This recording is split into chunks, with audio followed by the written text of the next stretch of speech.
Good evening and welcome back to the Rory Talks Football channel, your daily Arsenal news updates, debates and my opinions. If you're new to the channel, please do subscribe. We're on the way to 12,900 subscribers. And of course, if you could click that like button, I would be incredibly grateful. Lots to talk about today, loads to get into. Obviously, we'll go a little bit over the weekend. I wasn't streaming yesterday. I apologize. I've had a rather sore throat. It's still pretty sore, but we have to do the preview for the United game tomorrow. So we'll be doing that. Fair amount. Well, there's some injury news. There's not much Arsenal injury news because Arteta just doesn't give any.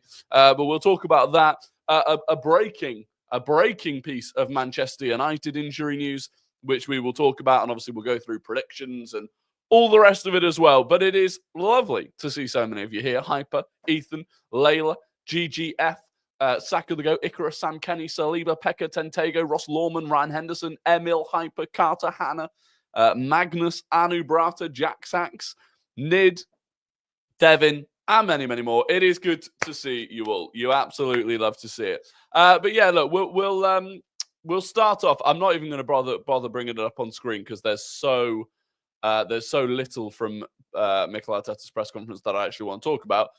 But on Thomas Partey, Mikel Merino, Ricardo Calafiori, and Gabriel, he said, "We're going to have a meeting this afternoon. We have done a training session. We have monitored a few and kept a few away from certain activities. And after the meeting, we will decide if everyone is fit and available and who will start." So there you go. Absolutely zero news whatsoever on those four. And they're an important four. You know, they are an important four. There is a very real possibility that Partey, Merino, Calafiori, and Gabriel could all start in a very strong team. If you were to bench Declan Rice, those four would all start. And so they're important players. And yeah, we don't know. We don't know if they're going to be available or not. Did Cala get injured after the West Ham game? I believe so. My feeling is that he was injured. And I'll tell you why. He was substituted in the 56th minute. That is remarkably early for Mikel Arteta to make a substitution. In terms of, even if it's like OCD or something, if it's a planned tactical sub, he almost always waits until the 60th minute. But he went in the 56th minute, and when he came off, he said something to Arteta. They had a little conversation on the touchline, and he kind of rubbed or pointed at the inside of his groin. So I look, it might have been that he just felt maybe, look, we were 5-2 up.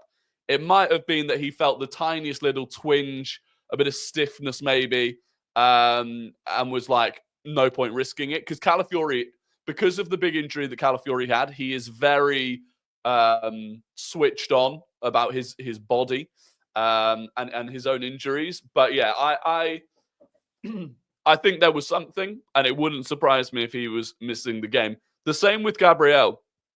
Gabriel was taken off at halftime. It wasn't a concussion substitution. Arteta said after the game that it was actually linked to the thing that took him off in the Sporting game. And so again, if that's something muscular that he felt in the Sporting game and he's felt it again in the game against West Ham, there's like, you can't just keep playing him every few days and hope that it'll go away. We've learned multiple times you can't do it. It's just not how the body functions. Like, it wouldn't surprise me at all if Gabriel misses this game either.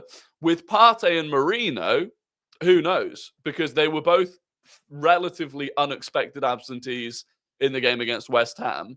Excuse me, my voice is very sore. They were both unexpected absentees in that game. I mean, unusually for the club, they actually put a brief explanation of what was wrong with both of them. Merino, it was his knee, and Partey, it said a muscular issue. So again, I mean, normally a muscular issue for Thomas Partey is months out. I'm hoping it won't be. But you very rarely see someone recover from a muscular injury within a few days. Merino, honestly, not sure. So we'll wait and see. But The Manchester United team news, in fact, we'll bring this up now. The Manchester United team news that came out literally about 15 minutes before we went live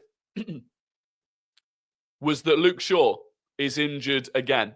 Luke Shaw is injured again. Now, Kobbie Mainoo is suspended. Lisandro Martinez is suspended. Lenny Yoro hasn't played all season. Lindelof and Johnny Evans are both 50-50, but they're both also awful. And so with no Luke Shaw either, who is now injured, this is probably what their back five is going to be. With Harry Maguire coming in at left centre-back, who hasn't played in a while himself. When was the last time Harry Maguire played? He played. So he played 30 minutes. He played 30 minutes against Everton. Before that, he hadn't played in 2 months. So, yeah. This for me is very pleasant for Bukayo Saka. This will leave Saka 1v1 against Dalot a lot. So yeah, that's decent. And then obviously, look, the predicted lineup for us, this very, very strong lineup. Take out Partey, Gabriel, Calafiori, and potentially Mikel Merino, maybe not so much. So you're probably looking at Jorginho and Rice again. And then, with White and Tomiyasu out as well, you're probably looking at Kivior and Zinchenko. So worst case, our lineup is likely to be Raya, Timber, Saliba, Kivior, Zinchenko, Ødegaard, Jorginho, Rice, Saka, Havertz, Martinelli, or Trossard.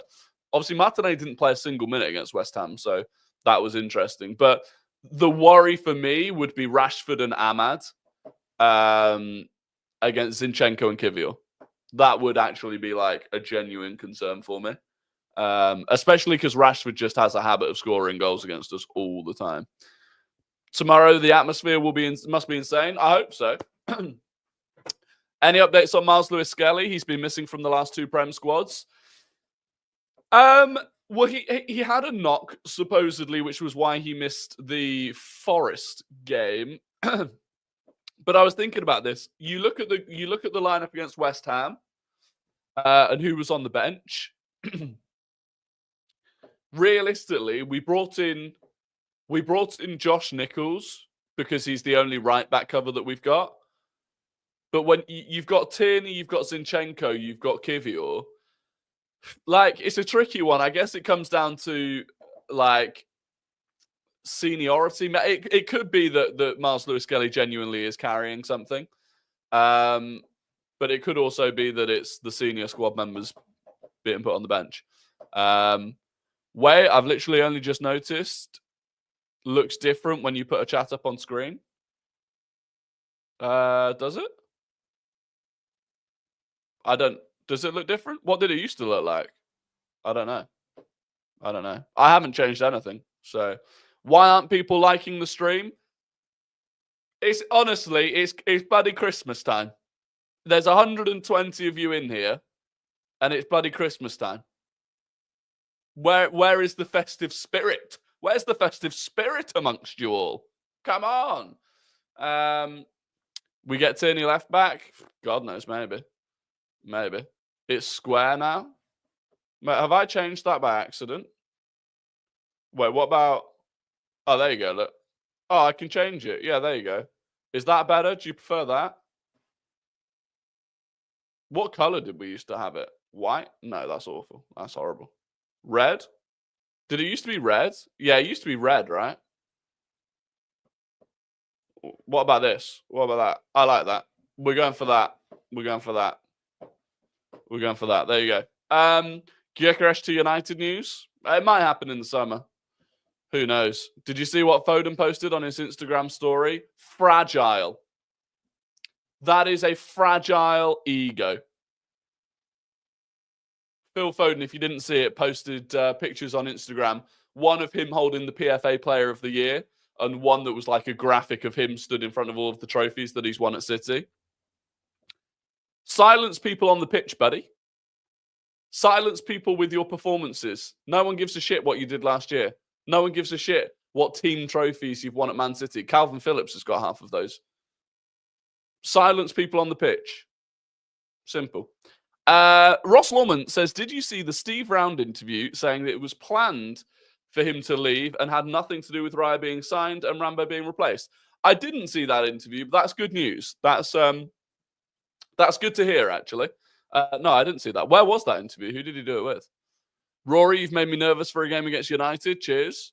Well, look, I'm just giving you the... That's not Chelsea's colours. It's not Chelsea. This is a light blue. This is our away kit. Our third kit. Sorry, this is the color of our third kit, not bloody Chelsea. If it was royal blue, then fair enough. But Scott Carson has more than him. There you go, big Scotty Carson. Go on, the boy. It's not City's colours. It's not City's colours. It's not baby blue. It's not light blue. It's turquoise. No, there is no team other than our third kit that is associated with this colour. Is the next stream a big up? No, the next stream will be on Thursday. The next stream will be on Thursday. I'm at the game tomorrow. It's a home game tomorrow. So I'll be at the United game tomorrow. I'm buzzing for it, to be honest. I was saying this earlier. Our last 3 home games against United have all been belters. The one last season, Declan Rice, 96th minute winner, absolute limbs, easily in my top 3 moments of last season. The season before that, Eddie Nketiah, 90th minute winner, absolute limbs to win 3-2. The season before that, Granit Xhaka screamer, and we won 3-1. So yeah, I'm excited. Twitch later, probably not, to be honest. My voice is it's on the way out. It is on the way out. It said big up next stream. Oh, that's my mistake. Yeah, ignore that. My mistake. Just me being a moron. I forgot to change it. No, the next big up stream will be if we have a goosey gander. The next big up stream will be, I don't know why I can put that back up. It will be at the weekend. It will what's the nah, there won't be any of those games. It'll be Fulham against Arsenal. It'll be Fulham against Arsenal. The weekend. That'll be the next big up stream. So there we go. Couple of interesting games today. Ipswich Palace, Leicester versus West Ham. It's annoying, to be honest. The one annoying thing about being at the game tomorrow is that obviously Liverpool away at Newcastle, Man City at home to Forest. Won't be able to watch those games. But 22-23 when we won 3-2 reminds me of your defense is in trouble. Nketiah's in the room. Yeah. Crazy, isn't it, that Eddie Nketiah doesn't even start for Palace now? Look at this. When was the last time Eddie Nketiah actually... He's on the bench again tonight. And I do think this is a bit of a... Yeah, so he started against Wolves on the 2nd of November, and that was it. Got 13 minutes off the bench against Newcastle. I do think there is a lesson there, that sometimes we actually kind of... We possibly rate players more highly because, like, Arsenal are at a level where even almost average players can look good at Arsenal. I mean, at one point, we even managed to make Rob Holding look good. And he's gone to... he went to Palace and basically never played for them. Hasn't he been injured? He has been injured a bit, yeah, but he was also getting benched a lot. He's been in and out of the starting lineup. I don't think... Basically, I think Glasner's problem is he can't find a way of playing both Mateta and Nketiah. And it's very difficult, I think, to bench Mateta. Chambers playing in the Championship now? Yeah. I know he's a troll, but West Ham Central was poetry on Twitter. Wait, what do you mean? He blocked me. West Ham Central blocked me, so I can't see any of his tweets. Oh, actually, no. These days, I probably can see his tweets, actually. Because the whole block function doesn't even work on Twitter anymore. But no, he blocked me. He blocked me for calling him out. Sent me a nasty little message as well. Freak. I'm worried about Timber playing so much during this busy period. Yeah, it's a problem. Timber playing as much as he is already a problem. And then when you factor in that potentially Gabriel, Calafiori are both injured as well, it's a problem. Speaking about Nketiah, what about Holding? Yeah, no, Holding for sure. Literally disappeared off the planet. I don't even know what happened to Rob Holding. I think he played about one game. Not even joking. I think he played about one game for Crystal Palace. He's still only 29 years old. He played against the Tottenham Hotspur Academy.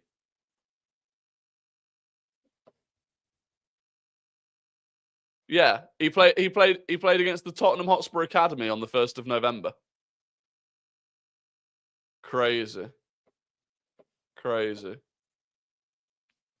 There you go. There you go. How the mighty fall. But look, in terms of where Arsenal are at right now, obviously we're second, tied on everything with Chelsea, 9 points off Liverpool, and it was frustrating, I suppose, that Liverpool were able to beat Man City. It was a big win for them. City looked awful.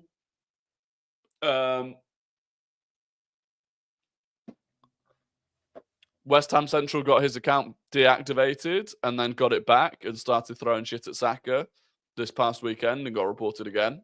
What a loser. What a loser. Question, do you feel let down by the board? Slightly, yeah.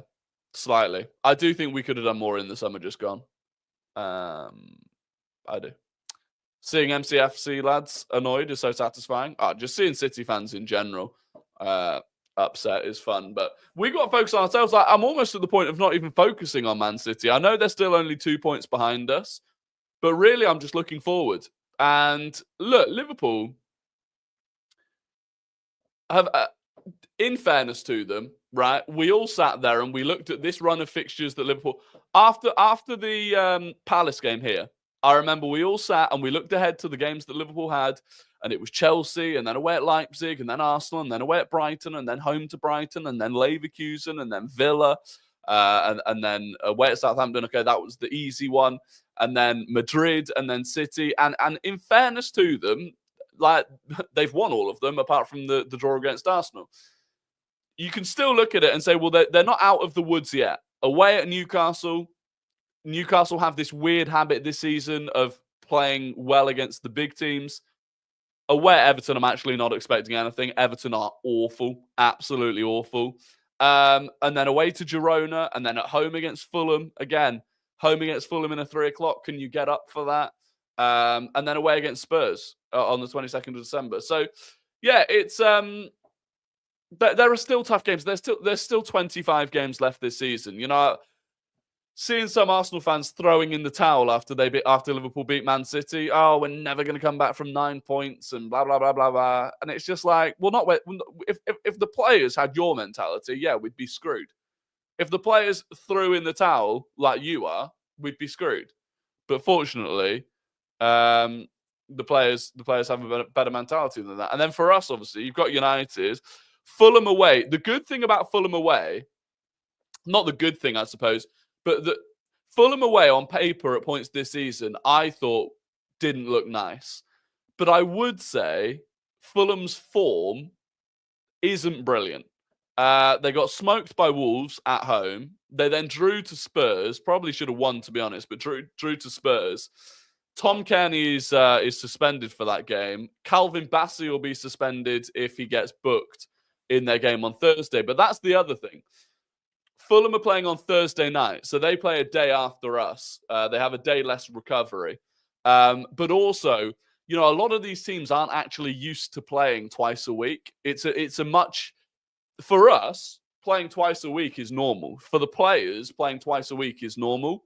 Whereas for the teams that aren't in Europe, it's quite unusual. So I think that puts us at a bit of an advantage too. So yeah, we've got the Fulham game, and then after that it's Monaco, and then Everton at home should definitely win. Palace at home should definitely win. Palace away should definitely win. Ipswich at home, like, It's a busy schedule, but it's not a tough schedule. You know, Sporting was probably the hardest game of this run. There's only a chance to win if we win 20 on the bounce. But again, I've seen Liverpool collapse before when people didn't think they would. You know, there were times last season where people didn't think that Liverpool would collapse, and they did. It is possible. I mean, their game against Southampton. You know, people look at the games against Real Madrid and against Man City. At home, at Anfield, against big teams, Liverpool can beat anyone. They did it last season. Remember last season, Man City went to Anfield towards the end of the season. And some people wanted City to win. I wanted to draw. But everyone thought Man City were going to win. Man City were flying. Liverpool had a load of injuries. People thought Man City were going to win. And Liverpool still found a way to actually outplay Man City. It ended up in a draw. But they can do that at home against big teams. Liverpool's issue is against the smaller teams. It's away from home. That's when they run into problems. You know, ultimately, Liverpool, their record currently of 11 wins, 1 draw, 1 loss. We had that record, if I'm not mistaken, the season before last. If I'm not wrong, I'm fairly sure we at one point were 11-1-1 in the 22-23 season, and we lost. So, yes, being 9 points behind is very difficult to catch up, but it's doable. It's doable. If Liverpool were to only, ours was 12-1-1 exactly. If Liverpool were to only drop 9 points, right?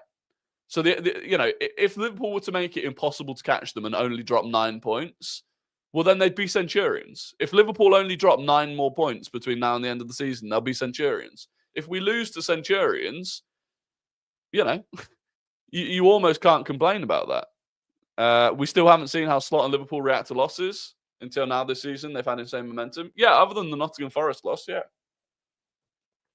100%. So people throwing in the towel, I don't get it.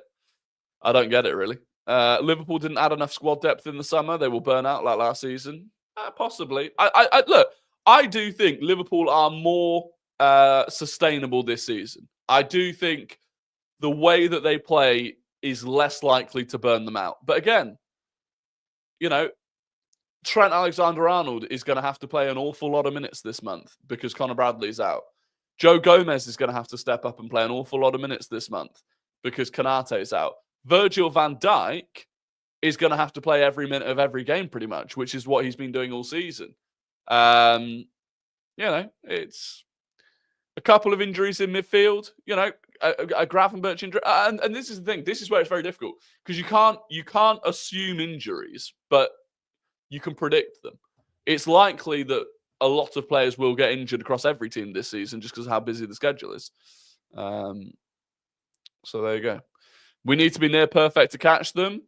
Not throwing in the towel with Ødegaard back. I reckon we could take on the world and win, so no problem, but still near perfect. Yeah. But the other way of looking at it is that we only need to get within 3 points of them and a better goal difference, and we can put it in our hands at Anfield. With the game 36, our third to last game is away at Anfield. If we can get to within 3 points by then, the title's in our hands. 6 points in the next 20, what would it be? There's 25 games left. So 6 points in the next 22 games. That's doable. That's 3 draws. That's 3 times that they draw and we win. Like, it's tough, but it's no by no means is it impossible. And I just don't think people. I honestly just don't think people like. I don't know. It's hard to describe. I don't think people appreciate just how quickly it can change. Like, legitimately, out of nowhere, they could lose against Newcastle and draw against Everton. It's unlikely, but it is genuinely possible that they lose to Newcastle, draw to Everton. And in 4 days' time, the gap could be down to 4 points. And then suddenly you're like, well, it's only 4 points. If they drop points one more time, like, the title's back in our hands again. So Yeah, I just think people need to be patient. I think people need to be patient. I think we have to put a massive run together. No doubt about it. We have to put a massive run together. I think we need to put the sort of run together as well where we are smashing teams.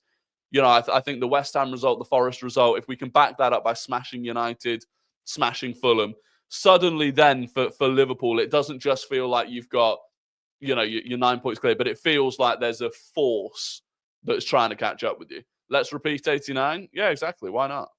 Why not? We've seen this movie before, though. That's the issue. And it will show how we were let down in the summer. But have we seen it? Have we seen this movie before? I feel like people. Again, that's something I'm not even convinced by either. When people say like, this is the problem, we can't get over the line. 2 seasons ago, we were never, ever, ever expected to be anywhere near a title race. And last season, we lost out by a point. Like, I don't feel it's the same as if we've gone 3-4 consecutive seasons where we've come in second. It's I still have plenty of belief. We needed an attacker and we bought Sterling. That was a downer. Oh yeah, I don't disagree. We could have done more. 100%. The scenes in the away end at Anfield, if we beat them, would be limbs. Also seen this movie last year when Liverpool fell off. Well, yeah, exactly. That's the thing as well. All right, Liverpool won 1 Premier League. That's all they have over us. When they talk about, this team know how to do it, this team... For as many times as this team has won the Premier League, they've also lost it more times than our team has. They've actually also come up short against Man City more times than our team has. And the season that they won it, they amassed a massive lead and then COVID hit. It was a weird season. Also, Arsenal fans, better to chase Liverpool than Man City. Have hope. Yeah, 100%. Starting to like the idea of Cunha more and more. I saw one to keep an eye on, right? I promise you, one to keep an eye on for next summer is Zubimendi. What happened in 89? We won the league at Anfield on the final day.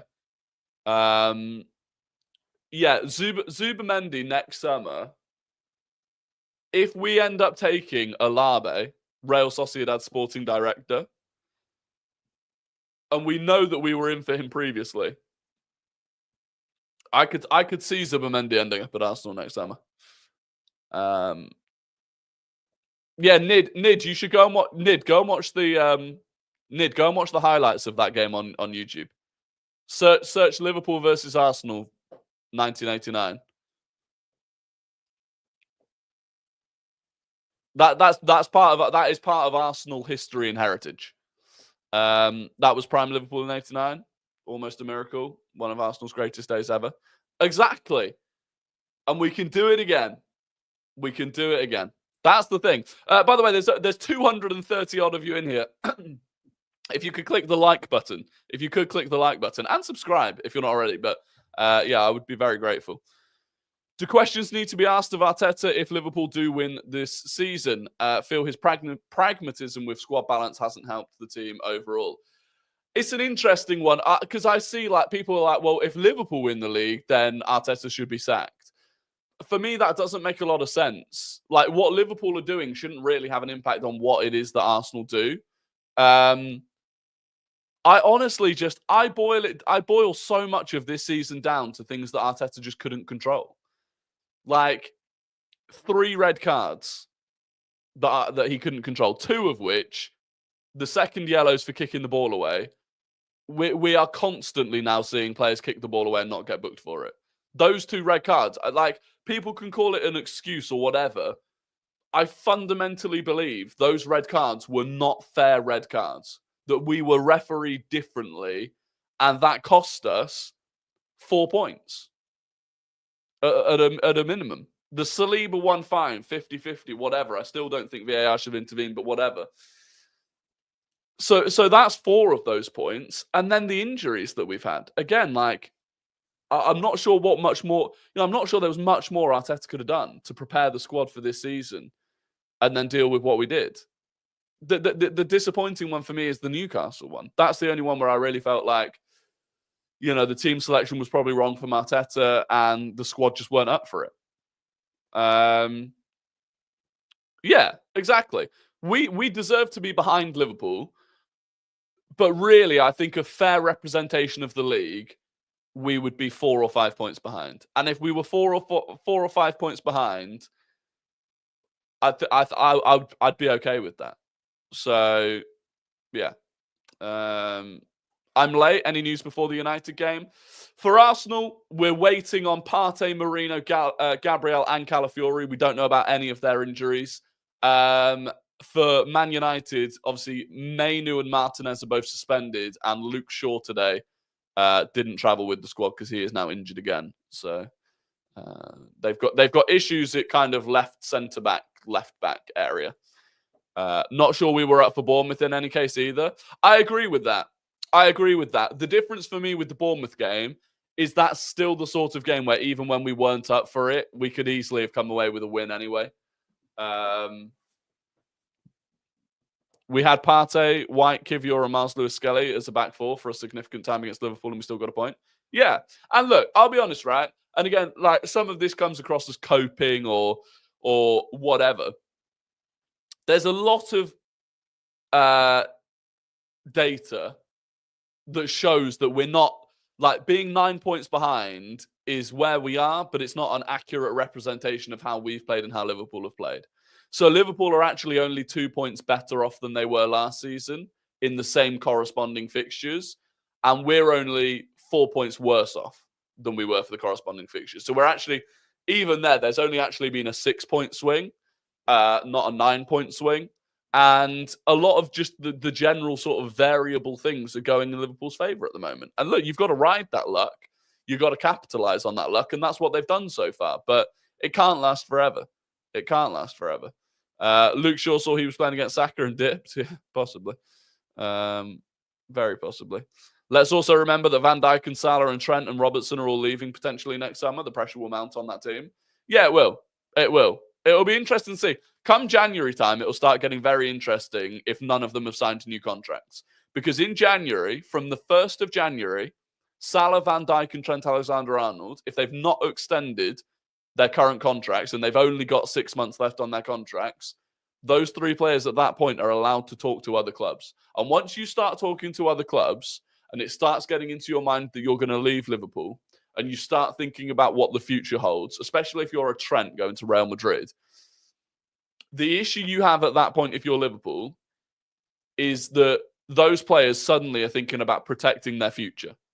Suddenly you're not going into 50-50s because you don't want to get injured. Your mind is elsewhere. So, yeah, there's a long way to go. Tezzy, thank you very, very much for the €2 super chat. Any chance we could see the stats for Omar Marmoush? Of course we can. As you asked so kindly and very kindly gave a €2 super chat, which I do thoroughly appreciate. I mean, he's just mental, isn't he? He's absolutely flying. 13 goals and 7 assists in 12 starts in the Bundesliga so far this season. He's flying in the Europa League as well. He's just flying. He's just absolutely flying. I mean, look, in his last 7 games, he's got 4 man of the matches. 2 goals, goal and assist. Nothing, goal and assist. Goal and 2 assists. You come down here per 90.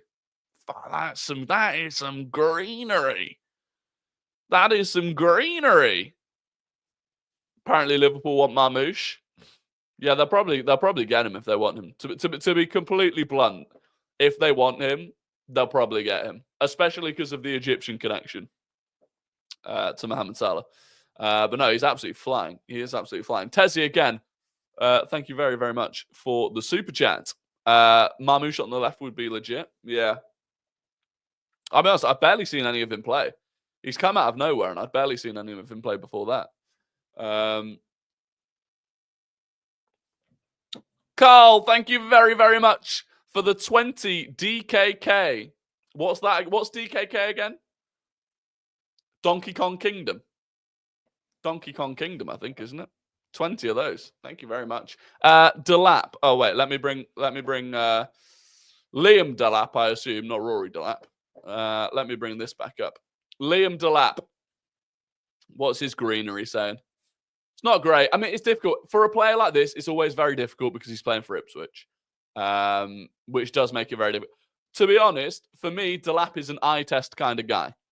And I like him. He's a real handful. He's got an eye for goal.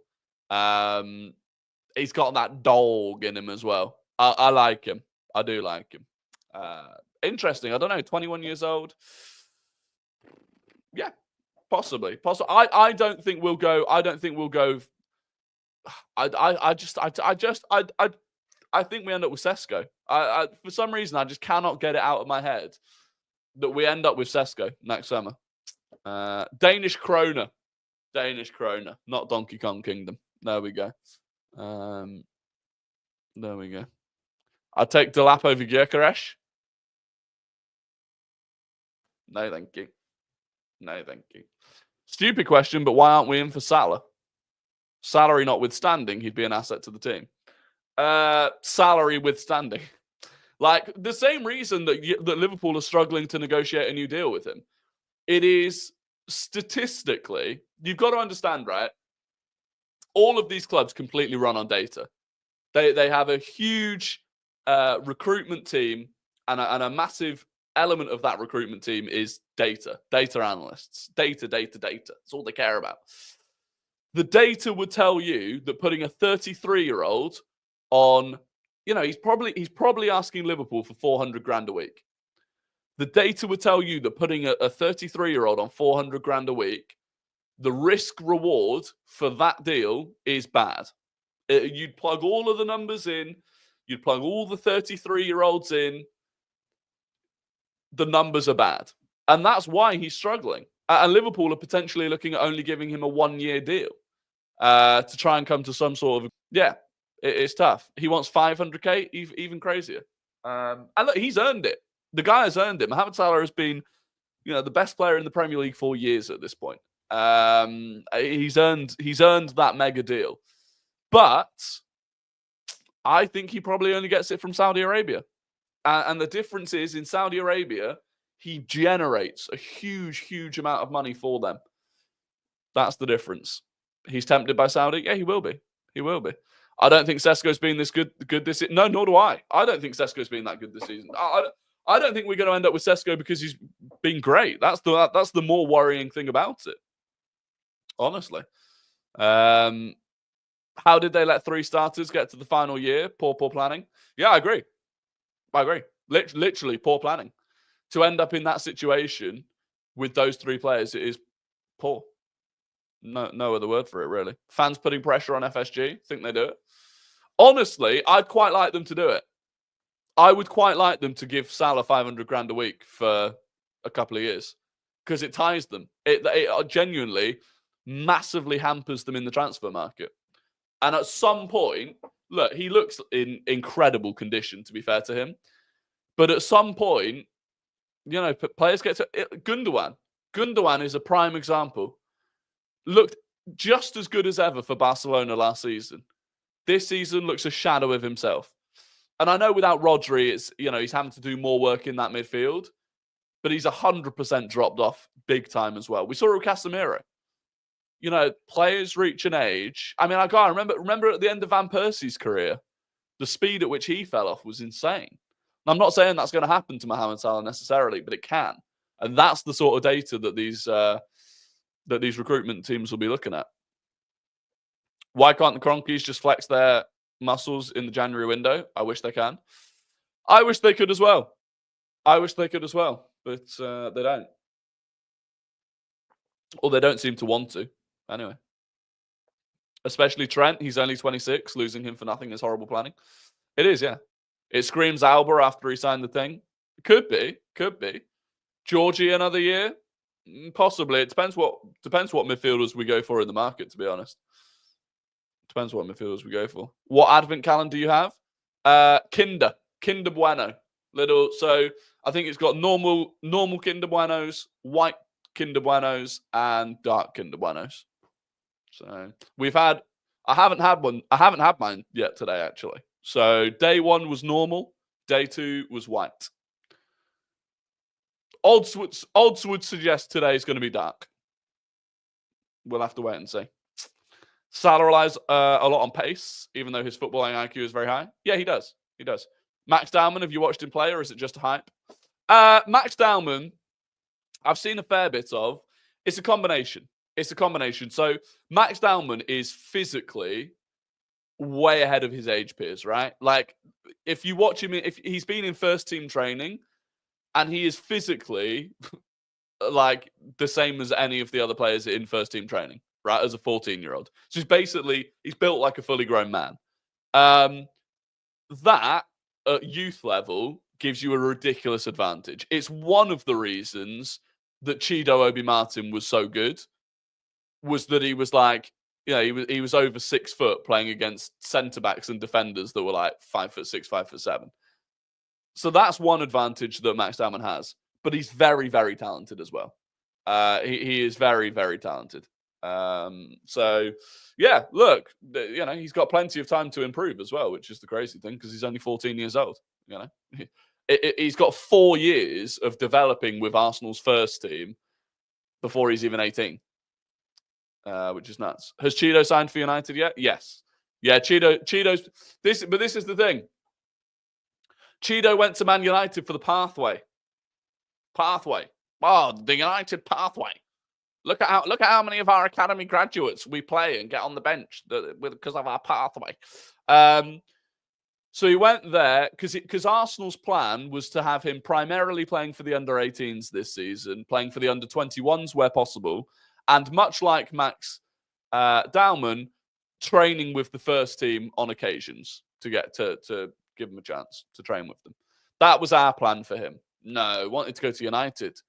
He'll be in the under-21s at United, and he might even get onto the bench of the first team at United. No. He's been playing he's been playing under-18s. Hasn't played for the under-21s yet. They've got Xerxes, they've got Højlund. They're looking at bringing in someone like Victor Gyökeres, another striker. Whereas at Arsenal, realistically, you only have Kai Havertz ahead of you. So, what a pathway that is. Anyway, look, it is time for Guess the Non-Gooner. I still haven't come up with the other game yet for the Arsenal one. It's Guess the Non-Gooner. You know the rules. Oh, don't say you know the rules. That's bloody Bevo. Christ. I'm going to give you the entire career path of a player who does not and has not played for Arsenal. You have to guess who that player is in the chat. First person to get it right was the immense pride and respect of the Rory Talks Football community. Escape things like gearbox. Because we're starting now. This player started their career at Watford.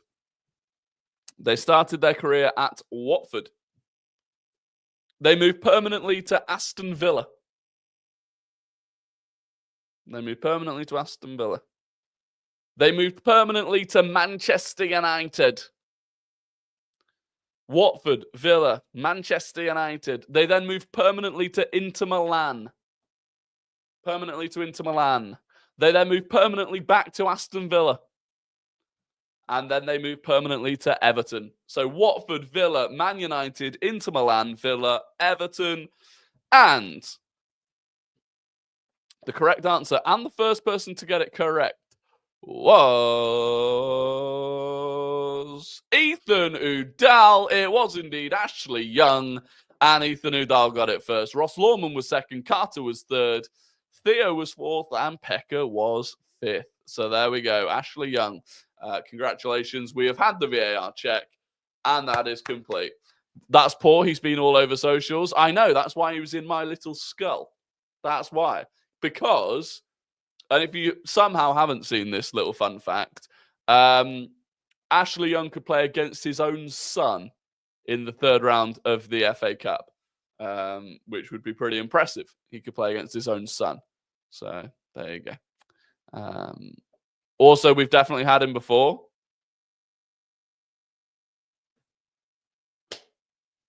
Hey, if we've had it before, Carter, why didn't you get it?